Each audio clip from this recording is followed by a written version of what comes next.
Magandang hapon sa inyong lahat. Ito po si Herbert Curia, author, promoter ng The Critics Promotion.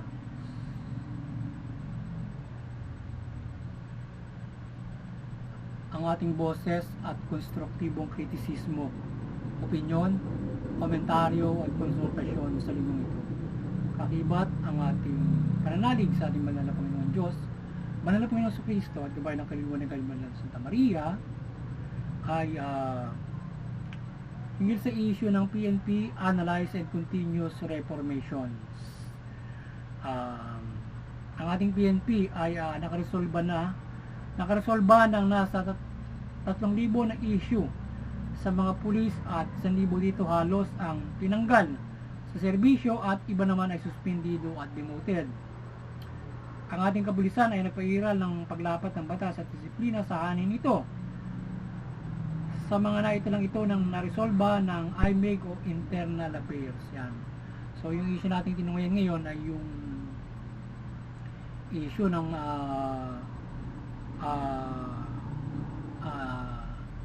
tayo sa boses ng pagre-reforma, pag-a-analyze ng ating hanay ng ating PNP at particular na ating tinungayan ay yung paglapat ng batas hinggil dun sa mga tiwali at mga abusadong kapulisan o rogues cops na mga tinanggal sa serbisyo, dinemote, yung iba naman ay nasa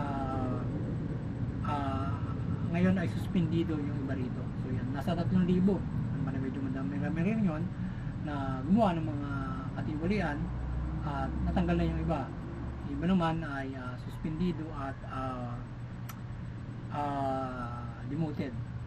So maraming kapulisan ang lumilihis ng landasin at nilalabag nila ang batas at panuntunan ng PNP maging human rights. So gayon man ay hindi rin sila nakalusot sa ating PNP rules at strict implementation of the law and rules and discipline kung kaya sinapit nila ang malapatan sila nito sa mga pagkakamali nila. So yun.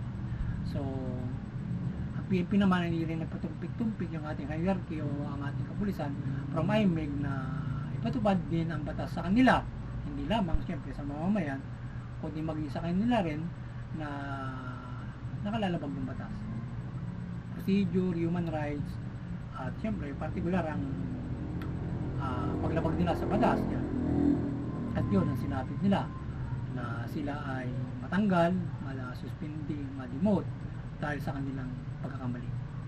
So ang maling gawain ng kanilang kapulisan ay di palalagpasin ng ating PNP hierarchy. Yan, according naman to PNP, so hindi nila bibigyan ng pagkakataon na ang mga pagkakamaling yan para kanilang sipilin at ang kabaro nila na nagbibigay ng problema sa kanilang pag-implement ng batas.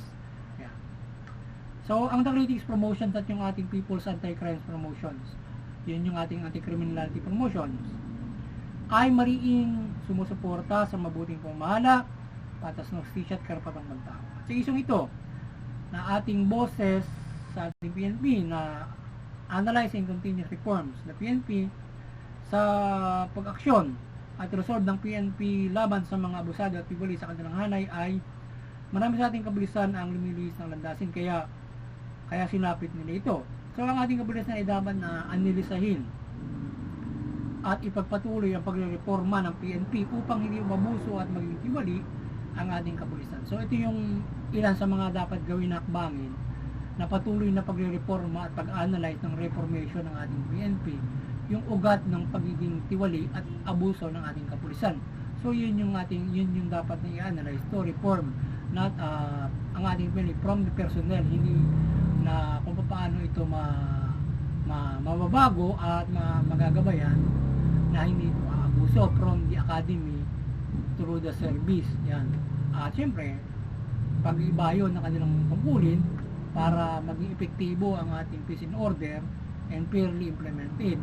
But doon sa mga kapulisan na nagkakamali, dapat kanilang reformahin kung paano yung personnel ay hindi lang basta paparusahan, kundi sila ay nagagabayan to avoid doing abuses or violating the law. Yan.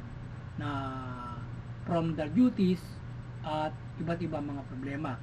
So ngayon ay ano ba from the duties yun? Kasama ano ba? Reforma, ano ba yung magkakamali sa duties, ganito yung gagawin, ganito yung gagawin. Ano ba? From halimbawa, kanilang analysis ang ugali ng pagiging, ang ugat ng pagiging abuso ng ating PNP upang ma-resolve ito sa pagre-reform at hindi lamang sa kahusayan sa pag-aksyon at pagkabailan ng bilang order, kundi maging ang personal nila ay dapat hindi rin nalabag sa batas na abuso at nasunod sila sa panuntunan. So kaya nga halimbawa ang problema ay pagsunod sa panuntunan, so gawin na ng paraan kung paano na masusunod na maayos yan, protocol, para hindi nakakaabuso yung ating PNP sa human rights. So yun, para na nakapangaralan sila mabuti. So yun, na nalalabag nila yung human rights or yung procedure in implementing the law. So kaya sila na nakakasuhan, natatanggal, na-demote o nakakagawa ng kaabusaduhan in implementing the law. Yung karapatan, kakulangan sa karapatan, hindi na-implement yung human rights-based policing, yung pagsunod sa protocol, yan.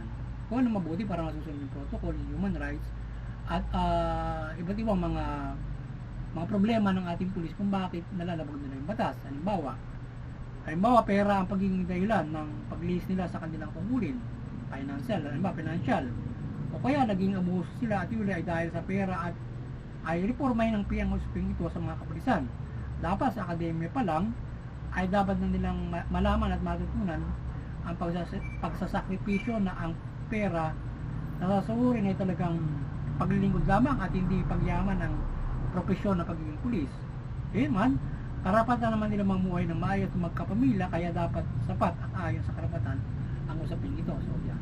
Kung usapin ng financial, ang usapin ng pagiging abusado ng isang pulis, reformahin natin yung ating panuntunan kung paano sila magagabayan upang hindi maging problema yung kanilang hindi sila maging problema ang ugat ay financial. So syempre unang-una na huhubo yung kaisipan nila, paglilingkod sila, hindi sila magpapayaman sa gobyerno at sa PNP. So ang paglilingkod, so sila ay sasahod lamang, no? Ayon naman siyempre dapat sa karapatan at sapat na sahod para sila ay makapamuhay din naman ng sapat at magkapamilya. Siyempre nagpapamilya rin sila at hindi basta maglilingkod lamang sa ating lipunan. So kaya dapat reformahin kung dapat kagaya ngayon yung pagtataas ng sahod nila, sapat na benepisyo para hindi ang kapulisan ay nagkakaproblema financially. Kung nagigipit sila, mayroon silang lalapitan na GSIS or mga institution ng pulis para sila ay patulungan in health, lalo na sa health, diba?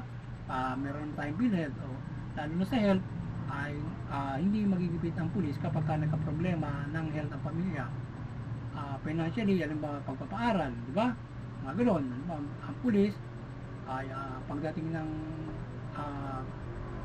sa college o libre naman niya, binibigay sa ating edukasyon. So kaya dapat ay tingnan mabuti kung ano yung nagiging problema. Kung sa pera, mula sa prinsipyo dapat kinakailangan maaralan at ma-orientasyon ng pulis na gano'n. Pagpupulis ay hindi pagpapayaman, kundi makapamumuhay ka lamang ng sapat dito at paglilingkod dito. Kailangan mo mag-tiis financially. So mga gano'ng mga bagay. And then, some other things na syempre dapat tutulungan yung para siya makapamumuhay ng sapat. Yun, bibigyan ng gobyerno dapat yun. Sapat na benepisyo, magandang sahod din, kahit pa paano. Diba? Yan. So, yun ay mga bagay na makatutulong para hindi sila magka-problema through the financial, yung magiging problema ng pulis sa pagtupad ng kanilang mga tungkulin. So, ganun mga bagay na ang ating kapulisan ay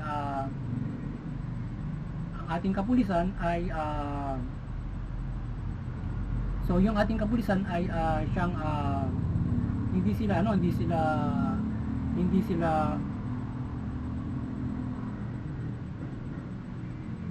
ang ating kapulisan ay hindi sila maka-violate ng batas kung sila ay in terms of halimbawa ang usapin ay financial, halimbawa na na ang problema ng ating PNP, halimbawa yan, problema ng financial ng ating PNP, so kinakailangan ay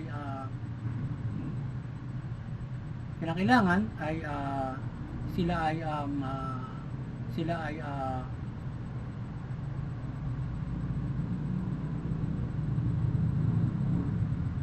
kinakailangan ay may iwasan nila itong mga ganitong klase ng mga problema at iba't ibang mga problema na uugatin para ma-reform natin yung ating PNP kung sila man ay nagkakaroon ng problema sa kanilang mga tungkulin. Yan. Na halimbawa yan, ang ganyang mga problema ay hindi tayo magkakaroon ng problema sa ating kapulisan kung sila ay sa kanilang pagtupad ng kanilang mga tungkulin. Yan. At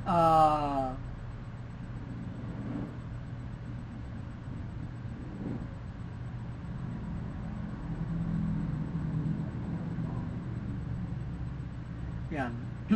Dapat sa akademya pa lang ay dapat na nilang malaman at matutunan ang pagsasakripisyo ng pera na sasahurin ay talagang paglilingkod lamang at hindi pagyaman ng propesyon na ito. Gayong karapatan naman nilang mamuhay ng maayos at magkapamilya, kaya dapat sapat at ayon sa karapatan ang usapin ito. Yan. Sa ayos ng pasahod ng PNP ay mapagtitiisan nila kung perang issue, dapat ay kayatin sila sa iba't ibang bagay na hindi umabuso dahil dito. Sa iba't ibang anggulo naman ay pag-aralan din ang paglilingkod sa kanilang maging nagbubunso sa kanilang maging abuso at ma-prevent ito at hindi sila ma-dismiss, na-demote o ma-disiplina o ma-suspend o makulong at worse, etc. etc. So kaya sana yung maayos na pasahod ngayon ng PNP, sana hindi ito na may kanilang mapagtitiisan. Kaya dapat gumawa na iba't ibang hakbangin para yung ating PNP ay mahikayat na hindi sila umabuso kung pera yung problema. Yan. At ngayon, kung talagang ito'y kaya yan ang maganda sa reformation na dapat gawin ng PNP. Ngayon, kung talagang ngayon ay hindi naman dapat palugpasin ang mga bagay na kanilang pagkakamali.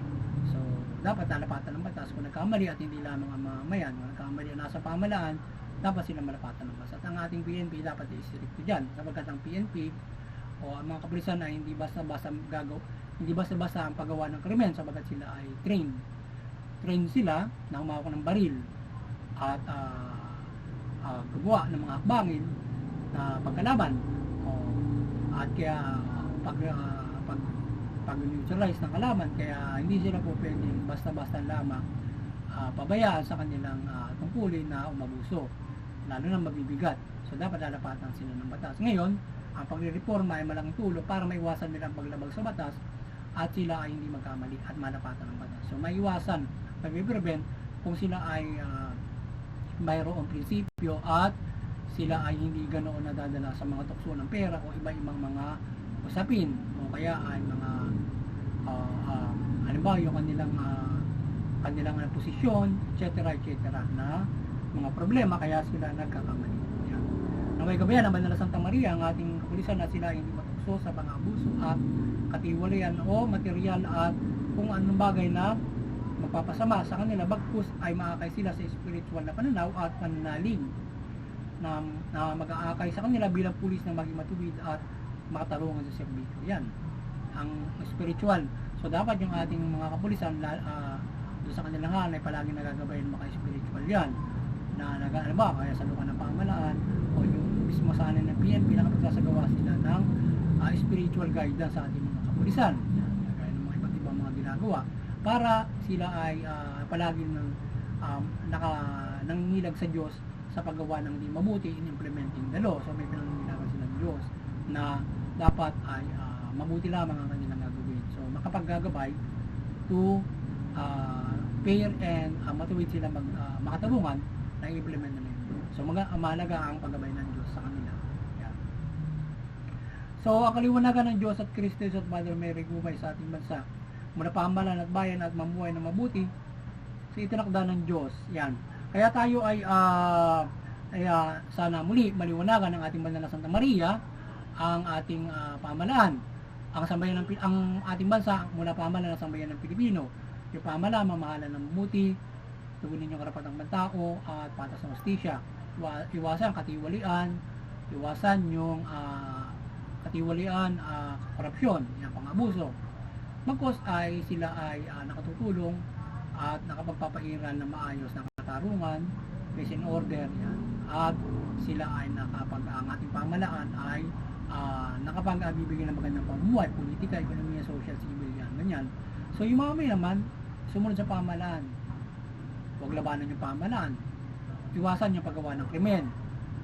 Makisa sa pagpamalakad ng pamahalaan para ito ay maibigay natin ang magandang serbisyo na magagawa nila at ibigay ang hinihin kung mayroon man tayo man ay nakararanas ng inequality ng ating pamahalaan.